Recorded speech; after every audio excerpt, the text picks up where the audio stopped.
বাবা অফিস থেকে ফোন করে বললেন, মারে আজ একটু ট্যাংরা মাছের ঝোল রান্না করতে পারবি? খেতে ইচ্ছে করছে খুব। প্রচণ্ড বিরক্ত হয়েছিলাম। এমনিতেই সকাল থেকে মিলনের সাথে ঝগড়া চলছে, মন মেজাজ একদম ঠিক নেই।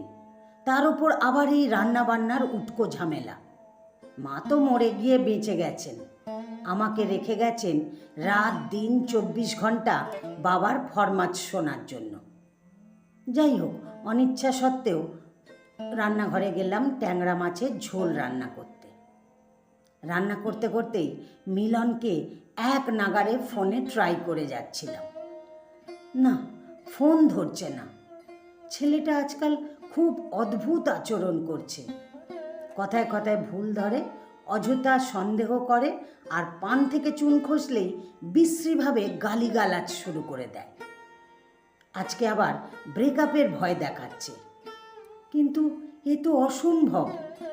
বড্ড বেশি ভালোবেসে ফেলেছি মিলনকে, ওকে ছাড়া আমি বেঁচে থাকার কথা ভাবতেই পারি না। এসব ভাবতে ভাবতেই কোনো মতে রান্না শেষ করলাম। তাড়াতাড়ি রান্নাঘর থেকে বের হয়ে মিলনের বন্ধু সঞ্জয় দাকে কল করলাম। সঞ্জয় দা বললেন, দেখো মনি, মিলন এখন প্রচণ্ড ক্ষেপে আছে। তুমি কাল রাতে ওকে এতবার কল করে ডিস্টার্ব করে ঠিক করনি। কিন্তু দাদা, ও তো ওয়েটিংয়ে ছিল। আমার কি এতটুকু জানার অধিকার নেই ও কার সাথে এত রাতে কথা বলছিল? এটা তোমাদের ব্যাপার। তারপরও আমি মিলনকে বলছি তোমার কল রিসিভ করতে। শুনবে কি না জানি না, তবে এখন ওর মতের বাইরে আর কিচ্ছু করো না, যা বলে শুনে নিও। ঠিক আছে দাদা। কিছুক্ষণ পর মিলনকে কল করলে সে রিসিভ করে। শোনো মনি, আমি শুধু সঞ্জয়ের কথায় তোমার কল রিসিভ করেছি। আমি তোমাকে একটা লাস্ট চান্স দিচ্ছি। এভাবে কেন কথা বলছো মিলন? তুমি কি আমার সব কথা শুনবে? আচ্ছা বলো। তুমি কাল আমার সাথে সঞ্জয়ের ফ্ল্যাটে যাবে। ওখানে কেন? এতদিন হয়ে গেল আমাদের রিলেশনশিপ চলছে, অথচ আজ পর্যন্ত আমি তোমাকে নিজের করে পেলাম না। আমার কি কোনো ইচ্ছে থাকতে পারে না? কিন্তু মিলন, কোনো কিন্তুই নয়, যা বলছি তাই। আর একটা কথা, আসার সময় 3000 টাকা নিয়ে আসবে। গত সপ্তাহেই না তোমাকে 1500 দিলাম। এত প্রশ্ন কেন করছো? তুমি মনে হয় ফাইনালি ব্রেকআপ চাইছো। না না, ঠিক আছে ঠিক আছে, আমি নিয়ে আসবো। ঠুস করে লাইনটা কেটে দিল। এতক্ষণে আমি একটু শান্তি পেলাম, কিন্তু টেনশন তো থেকেই গেল। 3000 টাকা কোথায় পাবো? সন্ধ্যায় বাবা এক রাশ ক্লান্তি নিয়ে অফিস থেকে ফিরলেন। এসেই ডাকাডাকি শুরু করে দিলেন। মনি, কোথায় গেলি মা? দেখ তোর জন্যে কি নিয়ে এসেছি। কি হয়েছে বাবা, এত চেঁচাচ্ছ কেন? আজকে চেয়ারম্যান স্যার সবাইকে খাইয়েছেন, ছেলে ডাক্তারি চান্স পেয়েছে তাই। খাবারটা তোর জন্য নিয়ে এলাম। তুই তো চাইনিজ খাবার খেতে পছন্দ করিস খুব। কই দেখি দেখি। বাবাকে আর কোনো কথা বলার সুযোগ না দিয়ে আমি খেতে বসে গেলাম। বাবাকে এক কাপ চাও দিলাম না। পেট পুজো করে এসে খুব আয়েশ করে ভাবছি কাল কি কালারের শাড়ি পরব, মিলনের সামনে কিভাবে নিজেকে প্রেজেন্ট করব। হঠাৎ করে মাথায় এলো, আচ্ছা 3000 টাকা বাবার কাছে চাইলেই তো হয়। আমার কোনো চাওয়া কি বাবা অপূর্ণ রাখেন? এর মধ্যেই বাবা আবার ডাক দিলেন, মারে ভাত দিয়ে দে আমাকে। এই তো সুযোগ, খাবার টেবিলে বাবার কাছে টাকার কথা বলা যাবে। বাবার সামনে ভাত বেড়ে দিয়ে আমি আমার রুমে চলে এলাম। ভাবছি কোন অজুহাতে টাকাটা চাইব। বাবার কাশির শব্দ শুনে জল দিতে গেলাম। তারপর বললাম, এভাবে খাচ্ছ কেন? আস্তে আস্তে খাও। বাবা একটু লাজুক ভঙ্গিতে উত্তর দিলেন, দুপুরে কিছু খাইনি তো, তাই খুব খিদে পেয়েছিল। আর তরকারিতে ঝালটা একটু বেশি লাগছে, কিন্তু খেতে খুব ভালো হয়েছে। বাবা দুপুরে কিছু খাননি শুনে আমি যেন থমকে গেলাম। তার মানে বাবা নিজে না খেয়ে আমার জন্য খাবার নিয়ে এসেছেন, অথচ দুপুর থেকে রাত পর্যন্ত দিব্যি অনাহারে কাটিয়ে দিলেন। আর বাবা যে ঝাল একদম খেতে পারেন না তাড়াহুড়োর মধ্যে, এটা তো আমার মাথায় ছিল না। আমার ভেতরটা কেমন যেন করে উঠল। অল্প একটু কোনো মতে গিলে বাবা খাওয়া শেষ করলেন। আমি বুঝতে পারছিলাম বাবার খেতে খুব কষ্ট হচ্ছিল, কিন্তু মুখ ফুটে কিচ্ছু বলেননি। কিছুক্ষণ পর বাবার কাছে গিয়ে বললাম, আমার কাল 3,000 টাকা লাগবে বাবা।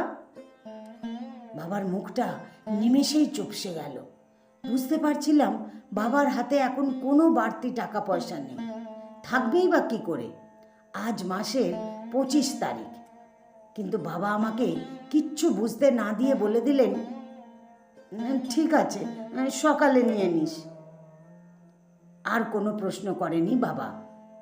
মা মারা যাওয়ার পর থেকে এই বাবাই আমাকে বুকের মধ্যে আগলে রেখেছেন। আদর যত্নের কোনো কমতি রাখেননি। যখন যা চেয়েছি তাই পেয়েছি সব সময়। বেশিরভাগ সময় বাবা তার সাধ্যের বাইরে গিয়েও আমার প্রয়োজন মিটিয়ে দেন। বিনিময়ে আমি কি কিছু করতে পেরেছি বাবার জন্যে? কিন্তু এসব ভেবে এখন সময় নষ্ট করতে একদম ইচ্ছে করছে না। ডাইনিং টেবিল গুছোনোর সময় শুনতে পেলাম বাবা ফোনে কাকে যেন বলছেন, আমার সিরিয়ালটা ক্যান্সেল করে দিন, অফিসে কাল কাজের চাপ আছে, তাছাড়া এখনই ডাক্তার দেখানোটা জরুরি না। স্পষ্ট বুঝতে পারলাম বাবার বুকের ব্যথাটা নিশ্চয়ই আবার বেড়েছে, কিন্তু আমাকে বুঝতে দেননি, আর আমিও হয়তো বুঝতে চাইনি। 3,000 টাকা যে বাবা চিকিৎসার জন্য রেখেছিলেন তাও বুঝতে অসুবিধা হলো না। খুব ছোটোখাটো একটা চাকুরি করেন বাবা, সারা মাস সংসারে টানাটানি চলতেই থাকে। এই স্বল্প আয়ের মধ্যে আমার চাহিদা মেটাতে গিয়ে প্রায় বাবা হাঁফিয়ে ওঠেন। রাতে ঘুমোতে যাওয়ার আগে মিলনকে টেক্সট করলাম, সকালে 11টায় প্রথমে পার্কে চলে আসবে। সকালে বাবা অফিসে যাওয়ার আগে আমার হাতে 3,000 টাকা দিয়ে গেলেন। ঠিক সকাল 11টায় সবুজ কালারের একটা শাড়ি পরে হালকা সেজে পার্কে পৌঁছে গেলাম। মিলন আমার আগেই পৌঁছে গিয়েছিল। আমি তার সামনে যেতেই ভ্রু কুঁচকে বলল, আর কোনো কালার পেলে না? জানো না সবুজ আমি একদম সহ্য করতে পারি না। আমি শুধু একটু মুচকি হাসলাম। খানিক বাদে মিলন আবার বলল, ঠিক আছে চলো এখন, আর টাকাটা এনেছো? আমি আচমকা মিলনের গালে কষে একটা চড় বসিয়ে দিলাম। সে হতভম্ব হয়ে গেল, গালে হাত দিয়ে এক দৃষ্টিতে আমার দিকে তাকিয়ে রইল। আমি স্বাভাবিকভাবে বললাম, এ পর্যন্ত আমার কাছ থেকে যত টাকা হাতিয়েছিস এক্ষুনি সব ফেরত দিবি, নইতে প্যান্ট শার্ট খুলে তোকে রাস্তায় নামিয়ে দিব। আমার কাছে তোর সব অশ্রাব্য গালিগালাজ আর কুপ্রস্তাবের রেকর্ডিং আছে। এগুলো নিয়ে পুলিশের কাছে গেলে তোর কি অবস্থা হবে বুঝতে পারছিস? মনি, কি বলছো এসব? ঠান্ডা হও প্লিজ। একদম আমার গায়ে হাত দিবি না, আমি কিন্তু লোক জড়ো করব। টাকাগুলো ফেরত দে। অবশেষে মিলন তার ক্রেডিট কার্ড আমার কাছে জমা দিয়ে মান ইজ্জত নিয়ে পালাতে বাধ্য হলো। আমি সোজা বাবার অফিসে চলে গেলাম। সবুজ রং বাবার খুব পছন্দের। বাবা আমাকে দেখে খুব অবাক হলেন, সেই সঙ্গে খুশিও হলেন। সেখান থেকে ছুটি নিয়ে বাবাকে বগল দাবা করে প্রথমে হসপিটালে গেলাম, কিন্তু ডক্টর আজকে আসেননি বলে বাবার চেক আপ করাতে পারলাম না। হসপিটাল থেকে বের হয়ে চলে গেলাম শপিং মলে। বাবাকে দুটো নতুন শার্ট আর একটা প্যান্ট কিনে দিলাম। 3টে পুরনো শার্ট আর 2টো প্যান্ট দিয়ে বাবা 4 বছর চালিয়ে নিয়েছেন। শার্ট প্যান্ট কেনার সময় বাবা বারবার বলছিলেন, আমার তো এসব আছে, শুধু শুধু টাকা নষ্ট করছিস, এ টাকা দিয়ে বরং তোর জন্য কিছু কিনে নে। গত পুজোর পর থেকে এ পর্যন্ত তোকে কোনো ড্রেস কিনে দিতে পারিনি। প্রতিদিন ভার্সিটি যাস, নতুন ড্রেস লাগে তো। আমি বাবাকে জিজ্ঞেস করলাম, তুমিও তো প্রতিদিন অফিসে যাও, তোমার বুঝি লাগে না? মৃদু হেসে বাবা উত্তর দেন, বাবাদের এত কিছু লাগে না রে, বুঝলি? আমি আর কিছু বলার ভাষা খুঁজে পাইনি। বাবাকে একজোড়া জুতোও কিনে দিলাম কম দামের মধ্যে। এখন যে জুতোটা পরে আছে এটার বিভিন্ন জায়গায় সেলাইয়ের দাগ আছে। কমপক্ষে 5 বার এটাকে মুচির কাছে নেওয়া হয়ে গেছে।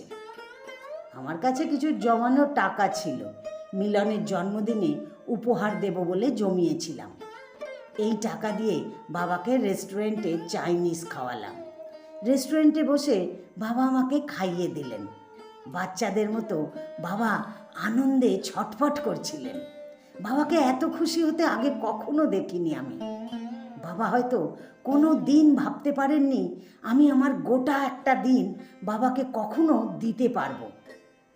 হয়তো আমার কাছ থেকে এতটুকুও আশা করেননি।